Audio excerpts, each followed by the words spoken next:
Hello, welcome to this Lunchtime recap from our class on Monday the 6th of March. As you can see, we're filming this in our home studio because we've got to film it in the actual night. Right, it's all kitted.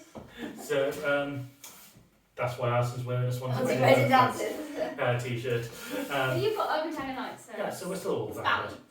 So in our lunchtime class, we looked at Barridas. So we were starting off with basically a back ocho with a side step left, twisting the follower, and then twisting her a little bit more so she actually steps around.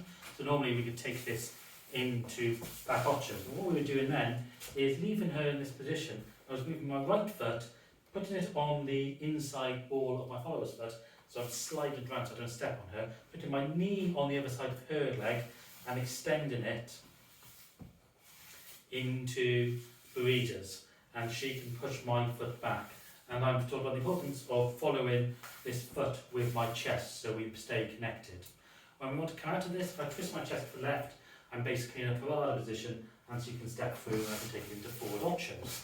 Or what we did was take it into a soltada.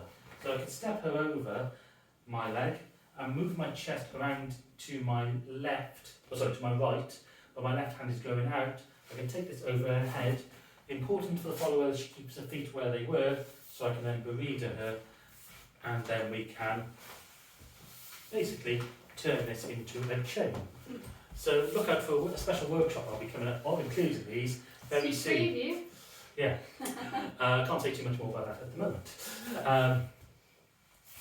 Then in the evening class, we were finished our 6-week beginning course, so we're no longer confined to that sort of structure for that. So we did our usual progressive teaching, so it begins at the very beginning and gets progressively harder as the class goes on, which actually what happened in the beginners course as well. It's a very good way of teaching, is to see if people are trying to copy our methods now.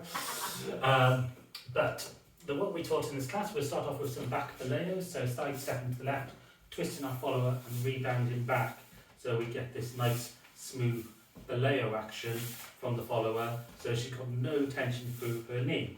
It feels a bit strange just taking her back to straight, so what we can do is over pivot her and she can do a little decoration, and then we can walk out in front ochos. But then we built up another layer, so as she's doing her Boleo, I can move my right foot to the side of her right foot, so she now has a Barrida. So when I step her over now, she can shoe her shoe shine, piqués, whatever she likes. As she steps over the passada, she's got the opportunity to do the Boleo, or I can lead her foot back between my legs to get a gancho. And then we can take her over or walk out. Another variation, because this is all about basically being creative and just seeing what you can do by putting yourself in different positions so you don't learn a fixed routine. Boleo, instead of now blocking with my right foot, I step around the back of my follower. I've moved myself relative to her, which means if I twist to my left now, we end up with something called a pianassa, or big leg, or depending on what how you think of it.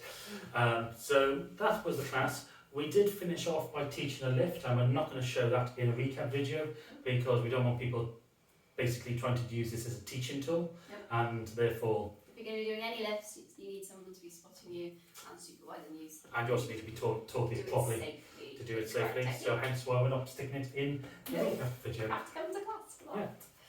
Yeah. Anyway, thank you for watching, and we'll see you in another class very soon.